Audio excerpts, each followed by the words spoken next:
Great to be with you. See that woman right there? Without her and the organization the president put together and his firm and strongly held embrace of this issue, we wouldn't have made nearly the progress we've made so far. I want you to know that, I sometimes, as you've observed, I sometimes become a little passionate about this issue, and I'm often asked, and I really mean this, by the press, is the reason for my passion that my mother or my wife or my sister was a victim of violence? And the answer was no. I was raised by a gentle man. My dad, I'm going to walk out here. My dad was a guy who thought that the worst sin of all was the abuse of power. And the cardinal sin was for a man. What are you doing? Oh, thank you. I didn't think I needed it. The cardinal sin was for a man to raise his hand to a woman. He would argue that there is no justification under any circumstance other than self-defense. None, zero, none, for a man to raise his hand to a woman or to abuse her, mentally or physically. I mean that sincerely. The time I was a kid, my dad was one of those guys who never raised a hand to any one of his children. But my dad expected us that if we saw it, get engaged. Try to stop it. Get engaged. When I wrote the Violence Against Women Act, you may recall, you may not recall, none of you are old enough to recall, but you may know that not a single women's group in the country supported me. Not one single group, as some will remember. And the reason was not that they didn't think it was important, but they were worried it would detract from gender issues, detract from the issue of choice, detract from other issues. So what I did was, I wrote the legislation, as my sister would say, with my own little paw, and I was going nowhere. So I went to two places. I was invited to speak with a group of providers, women in the field running rape crisis shelters and intervention initiatives in the state of Rhode Island. And I met with them in the Capitol. And then I went to the state of Washington, and I met with another group of women. And they absolutely said, no, we're not going to remain silent on this. We have a chance to begin to change the culture. And after a significant amount of time, the legislation had been written, and all of a sudden, all the women in the Congress began to sponsor it. And Ellie Schmil deserves great credit because we all sat around my conference table. And I said, look, I'm going to introduce this, whether you like it or not. There were 9 organizations, including AAU and a whole group of the civil rights organizations. And Ellie Schmil finally spoke and said, why aren't we supporting this? Then everybody raised their hand, and we got started. And they made it happen. We got it passed with only 7 votes from the other team. We got it passed with only 7 votes on the other team. We got it reauthorized. We knew we didn't have it perfect the first time. We kept trying to improve it. And we improved it to immigrant women and Indian reservations, et cetera. We've expanded it, these rights. And we did basically 3 things. We said, number one, we were going to embarrass police departments into organizing better to deal with this issue. And so we changed the law, for example, arrest on information, because that's what I learned out in the state of Washington, what they did. So before this law was written, if you and I were standing in a corner and I smacked you and your eye was black and a cop saw it, he'd come and said, do you want to swear out a warrant against me? And I'm standing here, and I'm 6'1", 178 pounds, and you know I'm going to be let out immediately, and I'm looking at you as the cop's asking. I'm not joking. This is how it worked. I'm invading your space. That's but that's exactly how it happened. And so what would a woman say? The same thing any man would say. He was overpowered. No, I'm fine, I'm fine. We changed the law. I'm standing there, my hand was raised, you have a bruise, the cop can arrest on information. Begin to change the burden. I spent more time going around all around the nation to I'd find, and I did this, try to every group that was predominantly men. I'd go to the Chamber of Commerce dinners, lunches, I'd speak in other states. I'd go into the Elks Club, speak, all these operations. And I'd say, you guys, you think that, because what happened was, it was like, well, look, if she's getting beat up, why don't she just leave? Why don't she just leave? Or if your boss, as you walk out, pats you on the rear end, why didn't she just turn around and quit? Why didn't she tell him something? And I'd say, how many of you guys saw the movie Deliverance? There's reruns these days. There's a scene in Deliverance where these badass guys who are going down a river, tough guys, and they get dragged into the woods and one of them gets tied to a tree and raped anally by another man. And he goes out of the woods. I said, what would you have done if that happened to you? You know, I'd go get my gun and I'd come back and I'd do whatever. Why wouldn't you say something? Because I was embarrassed. That's when the days when a judge was able to say to you before I wrote the law to change it federally, how short was the skirt you were wearing? What did you say to him? Because the impression was there must have been something that you did to provoke this action. My state of Delaware, a progressive state, they had a law in the books. And we went back and I had an incredible staff of women who put this together for me.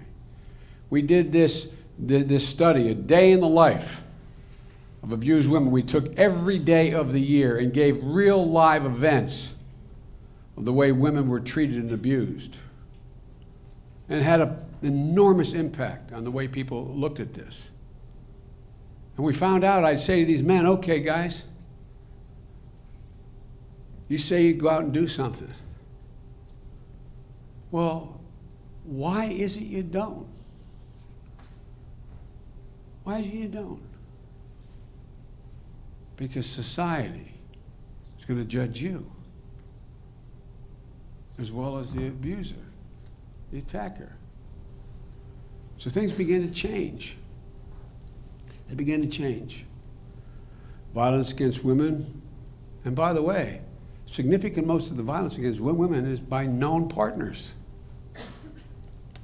People you know. How you doing, kiddo? People you know. We're old buddies.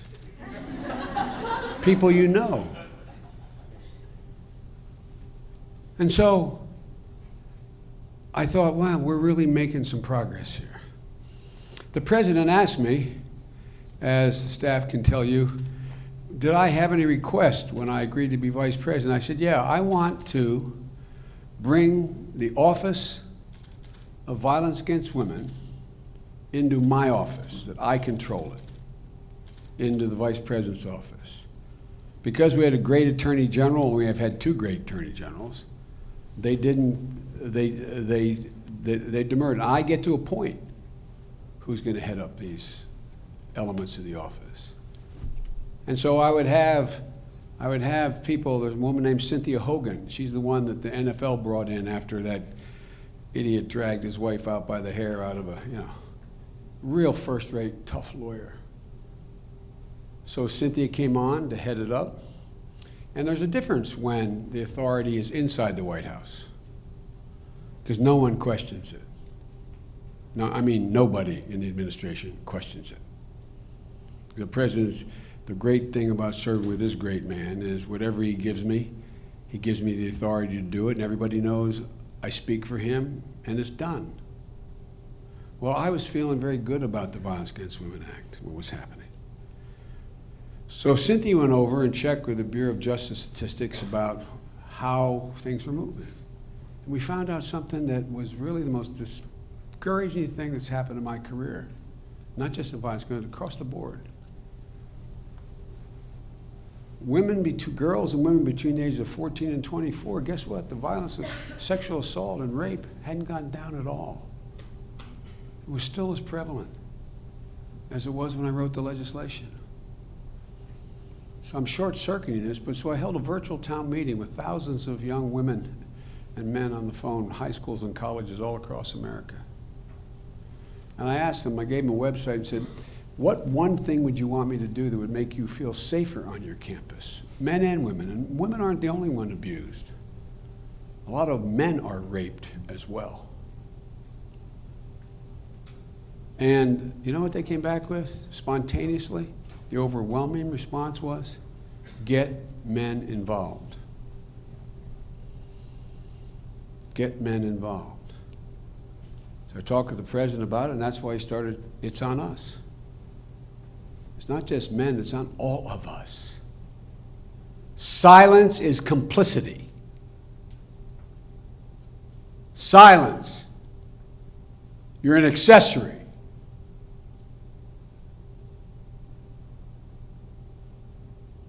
And so, I started going to a lot of your campuses and asking people to take the pledge. It sounds silly. Take the pledge. And talk about all these tough guys. I was a pretty good athlete in high school and college. By the way, I never heard the kind of talk in a locker room that allegedly took place. No, I never did, by the way. Never did. That's assault. That's just plain assault. But here's the deal.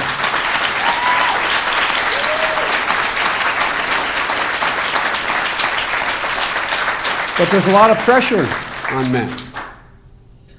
There's a lot of pressure. You're a 5'7", 135-pound man, and you got a 220-pound football player hitting on a girl, and you're going to say, oh, wait a minute now, what do I do? But you got to stand up. You got to stand up. My oldest son was the Attorney General of the state of Delaware, a decorated Army veteran. His second year in college, in a co-ed dorm, he's walking up the stairs to his room, passing the room, a young woman, and a guy is really hitting on her, physically putting his hand up her skirt, and he said, hey, Jack, what the hell are you doing? By the time the guy turned around, she opened the door, got in and left. Well, the whole lacrosse team came after him, but they didn't count on my number 2 son. He beat the living crap out of me. No, you think I'm kidding. But my point is there's a lot of peer pressure on young men as well, not to say something. But it's starting to change because of all of you. As I so eloquently point out, if a fraternity brother sees a drunk co-ed being taken upstairs, and he doesn't walk up and say, not in my house, Jack, he's a goddamn coward. He's a coward.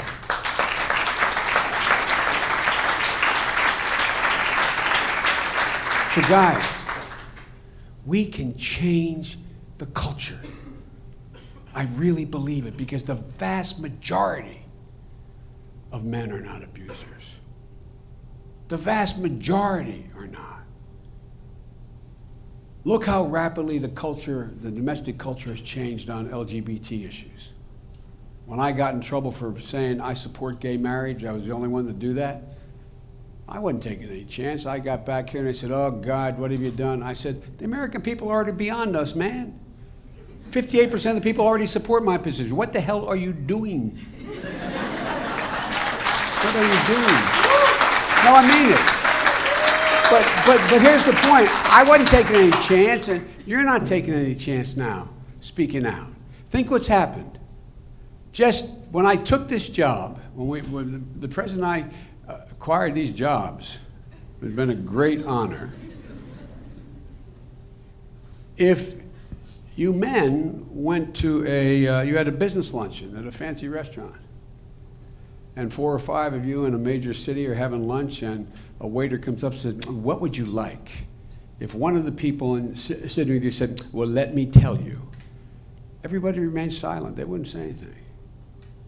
Today, if that happened at a luncheon, the other 4 guys said, what the hell's the matter with you, Jack?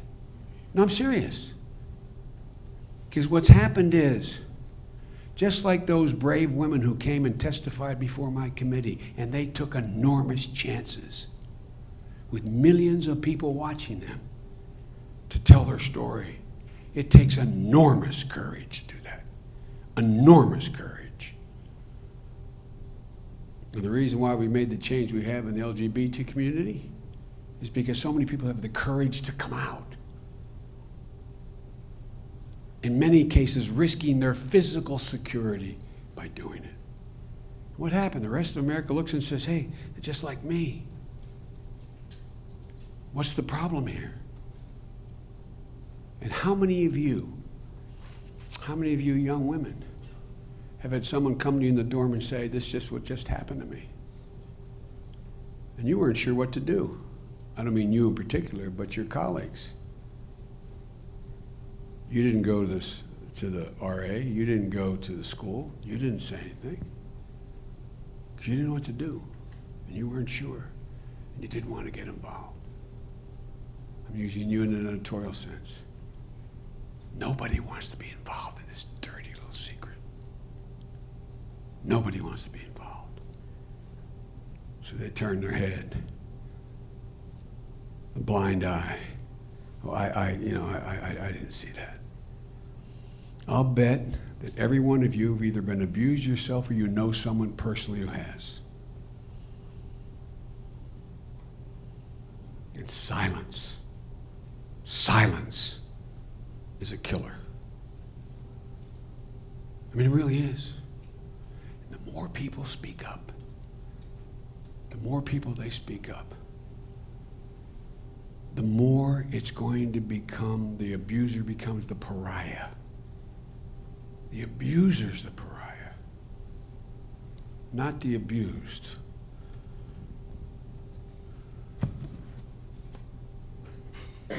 Tell the president I'm busy.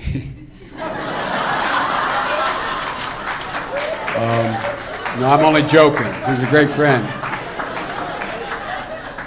But if I'm going to be late, he'll understand this one.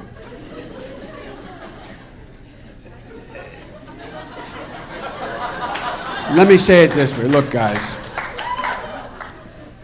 Do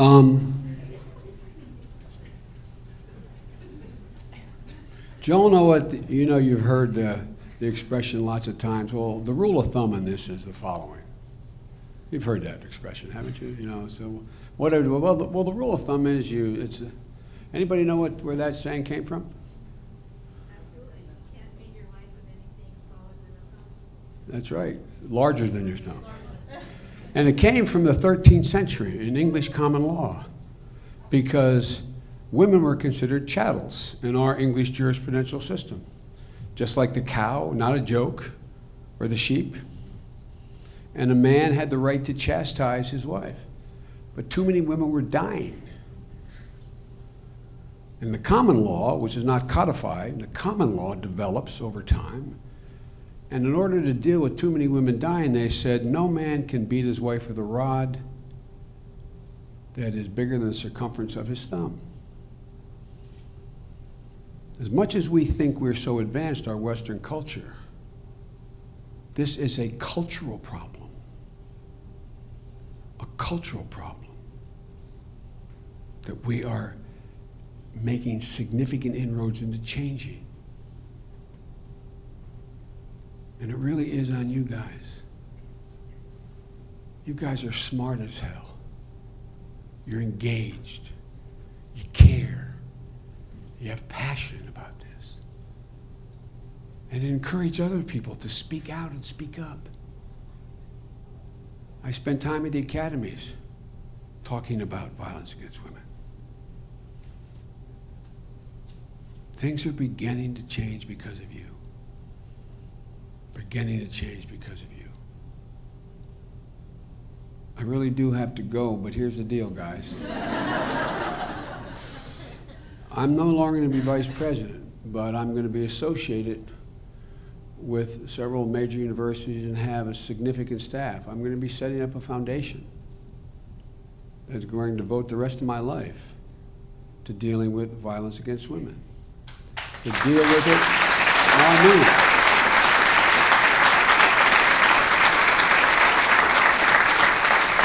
And I'm going to need your help.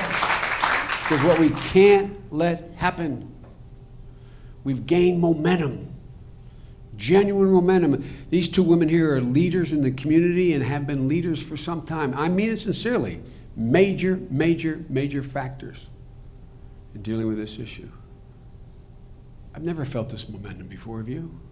I mean, it's real. And I hope and pray, and I'm making no judgment, I mean this sincerely, I'm not sure what the next administration will do. I pray they will continue to make it a priority as Barack and I have. But whether they do or not, we can do so much of this as private citizens. And I plan on having some of the very brilliant women and a few men that have continued to work on this, continue to work with me full time when I leave in doing this. And so we have to just continue to organize. Because look,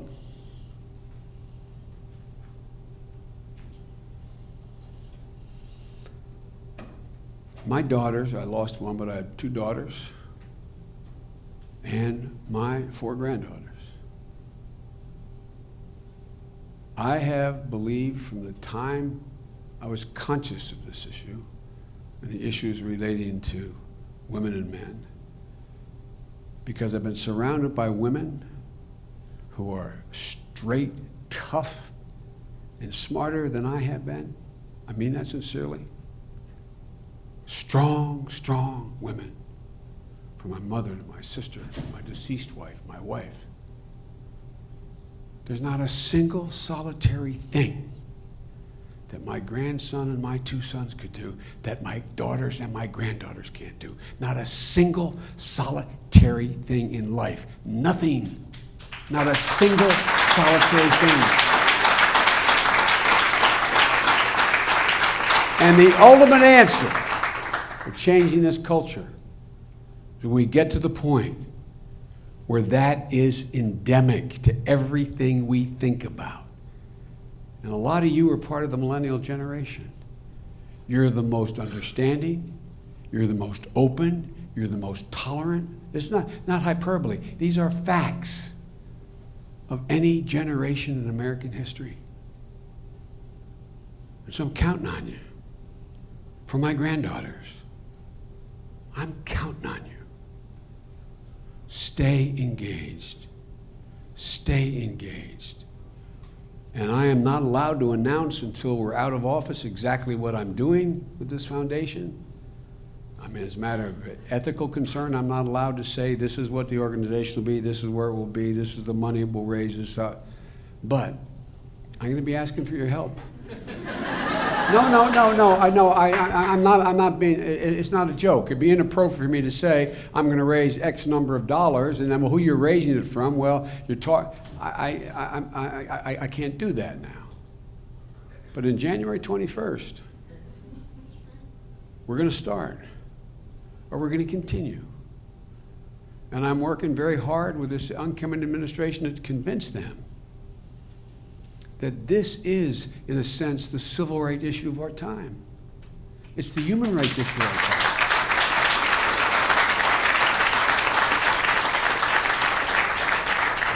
I actually had a good speech to deliver for you. Hey, pal, how are you? You see this man here?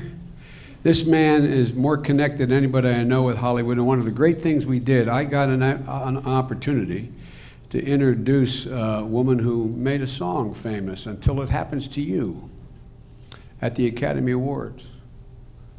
Over 200 million people worldwide watched the introduction that I gave to her and to the song, and to the young women and men who walked out on the stage afterwards with the courage to say, I've been abused.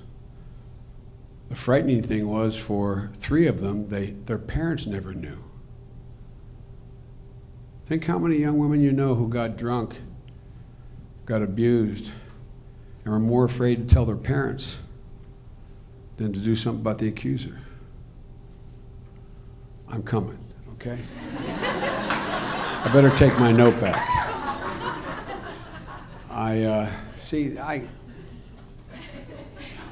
I never worked for anybody before this. You know what I mean? But the good news is Barack feels as strongly as I do about this. You're going to have a lot of people having your backs. Hope you'll have ours. We can make a great deal of progress. My goal is that within the next 5 to 7 years, when a father and mother drop their child off on a campus, their least worry is whether or not they're going to be raped or whether they're going to be abused. I really mean it. And by the way, hold your universities responsible. I'm about to put out a report. Hold your universities responsible. They have a moral obligation to step up. Thank you all very much. I love you. Thank you.